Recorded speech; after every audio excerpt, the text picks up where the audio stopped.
സജി ചെറിയാൻ ഖേദം പ്രകടിപ്പിച്ചത് തെറ്റ്. സത്യം പറഞ്ഞതിന് എന്തിനാണ് ഖേദം പ്രകടിപ്പിക്കുന്നത്? ലീഗ് ഒഴികെയുള്ള മുസ്ലിം സംഘടനകളുമായും ചർച്ച നടത്തും. വി.ഡി. സതീശൻ പുകഞ്ഞുകൊള്ളിയെന്നും വെള്ളാപ്പള്ളി. മുസ്ലിം സംഘടനകൾ ഉൾപ്പെടെ ആരുമായും സഹകരിക്കാൻ തയ്യാറെന്ന് തുഷാർ വെള്ളാപ്പള്ളി. വെള്ളാപ്പള്ളിയും മുസ്ലിം സംഘടനകളുമായുള്ള ശീത സമരം അവസാനിക്കുന്നു.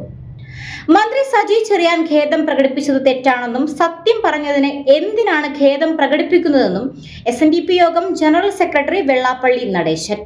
ഒരുപക്ഷെ രാഷ്ട്രീയക്കാരനായതുകൊണ്ടാവാം ഖേദം പ്രകടിപ്പിച്ചത്. മന്ത്രിയുടെ ഖേദപ്രകടനം വോട്ട് മുന്നിൽ കണ്ടാണെന്നും വെള്ളാപ്പള്ളി പറഞ്ഞു. അതുപോലെ സുകുമാരൻ നായരുമായുള്ള കൂടിക്കാഴ്ച ഉടൻ ഉണ്ടാകുമെന്നും SNDP യോഗം ജനറൽ സെക്രട്ടറി വെള്ളാപ്പള്ളി നടേശൻ വ്യക്തമാക്കി. SNDP-NSS ഐക്യ നീക്കത്തിലെ തുടർ നടപടികൾ ചർച്ച ചെയ്യാൻ ആലപ്പുഴയിൽ ചേർന്ന SNDP-യുടെ നിർണായക യോഗത്തിന് ശേഷം മാധ്യമങ്ങളോട് സംസാരിക്കുകയായിരുന്നു അദ്ദേഹം. SNDP യോഗത്തിന് മുസ്ലിം വിരോധമില്ല. മുസ്ലിം ലീഗിനെതിരെ പറയുന്നത് ഒരു സമുദായത്തിനെതിരെ പറയുന്നതായി ചിലർ ചിത്രീകരിക്കുകയാണ്.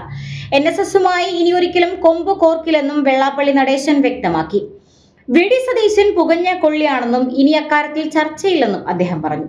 അതുപോലെ സുകുമാരൻ നായരുമായുള്ള തുടർ ചർച്ചയ്ക്കായി തുഷാർ വെള്ളാപ്പള്ളിയെ ചുമതലപ്പെടുത്തിയിട്ടുണ്ട്. അവരുമായി സംസാരിച്ചതിന് ശേഷം ചർച്ച നടത്താനുള്ള തീയതി തീരുമാനിക്കുമെന്നും അദ്ദേഹം പറഞ്ഞു. നായാട് മുതൽ നസ്രാണി വരെ അനിവാര്യമാണെന്നാണ് പ്രമേയം. മലപ്പുറം ഉൾപ്പെടെയുള്ള ജില്ലകളിൽ മതേതരത്വം ഉറപ്പാക്കണം. കപട മതേതരവാദികളായ നേതാക്കൾ വെള്ളാപ്പള്ളിയെ അധിക്ഷേപിക്കുന്നു. ന്യൂനപക്ഷങ്ങൾ മതത്തെ ഉപയോഗിച്ച് സംഘശക്തിയാകുന്നു. ലീഗ് ഒഴികെയുള്ള മുസ്ലിം സംഘടനകളുമായും ചർച്ച നടത്തുമെന്നും വെള്ളാപ്പള്ളി കൂട്ടിച്ചേർത്തു. ജമാഅത്തെ ഇസ്ലാമിയുമായും ചർച്ച നടത്താൻ തയ്യാറാണെന്നും വെള്ളാപ്പള്ളി നടേശൻ പറഞ്ഞു.